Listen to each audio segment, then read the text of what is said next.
On Thursday, U.S. President Donald Trump announced that he would be replacing H.R. McMaster as National Security Advisor with John Bolton, who was a former U.S. ambassador to the UN.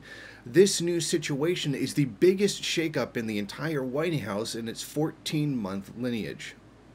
I am pleased to announce that effective 4/9/18, Bolton will be my new National Security Advisor. I am very thankful for the service of General H.R. McMaster, who has done an outstanding job and will always remain my friend. There will be an official contact handover on 4/9. Now, in an official White House statement, Donald Trump did thank H.R. McMaster for his service. H.R. McMaster has served his country with distinction for more than 30 years.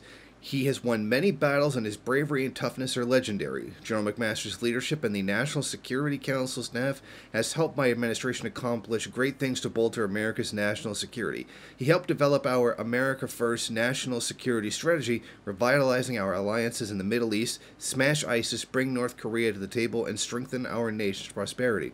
This work and those achievements will ensure America builds on its economic and military advantages. I thank General McMaster and his family for their service and wish them the very best.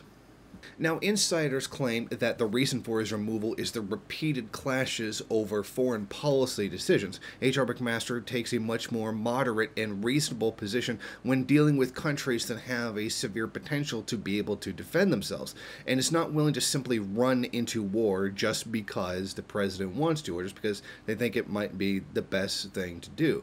H.R. McMaster repeatedly butt heads with the president on this issue, who really wants to see things more through the eyes of a war hawk, which certainly understands his appointment of John Bolton to that position.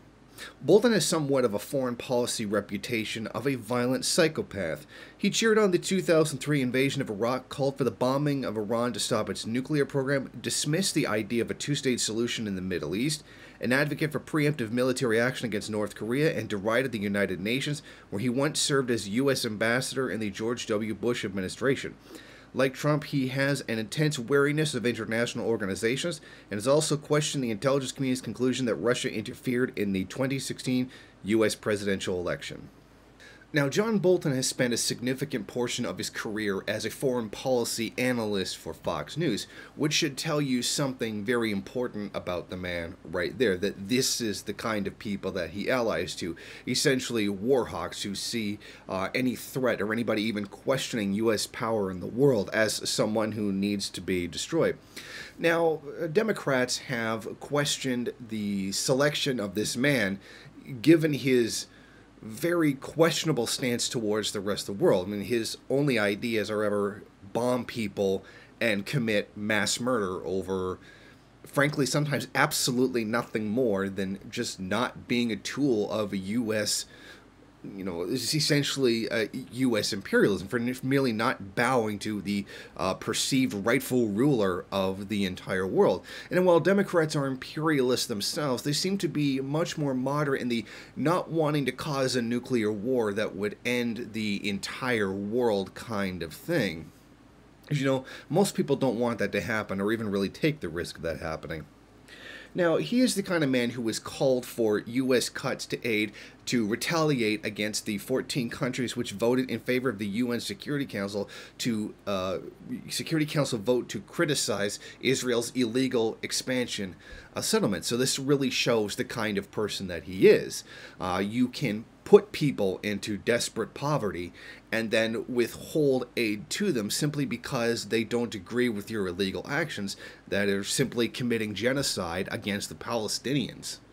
So I think this speaks volumes about what kind of a man he really is and what kind of a person Donald Trump is putting inside of the White House. Now, Bolton's appointment is going to, frankly, it's a disaster for the Iran nuclear deal. Bolton doesn't even want there to be a deal. He wants to just bomb Iran because they dared to try to produce nuclear power. So this man is, frankly, in my opinion, a psychopath.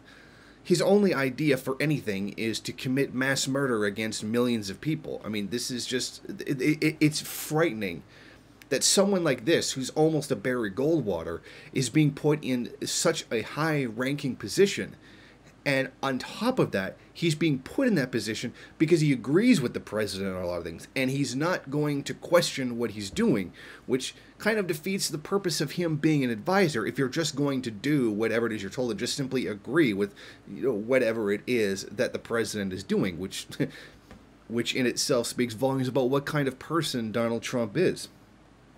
Although it could be very interesting with regards to Russia, because Bolton has always been very much of a war hawk, even towards Russia itself.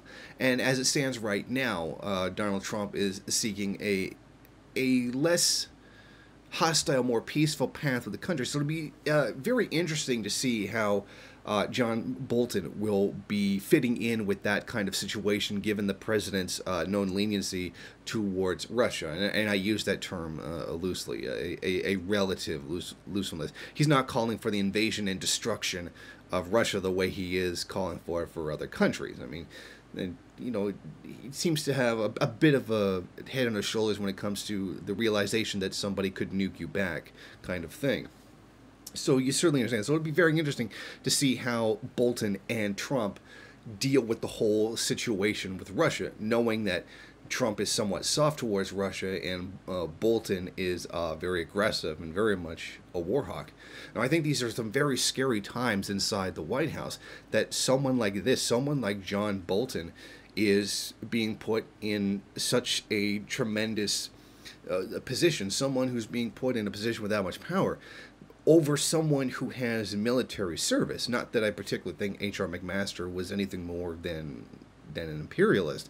He was at least a bit more educated and a bit more reasonable in his positions on them, given his education in military matters. But this decision to place John Bolton in that official capacity is frankly a frightening prospect. Thank you for watching. If you like this program, then please head over to my Patreon page and set up a monthly donation. It's your donations that keep this program running. Also, if you would like, please rate, comment, subscribe, and share in various social media.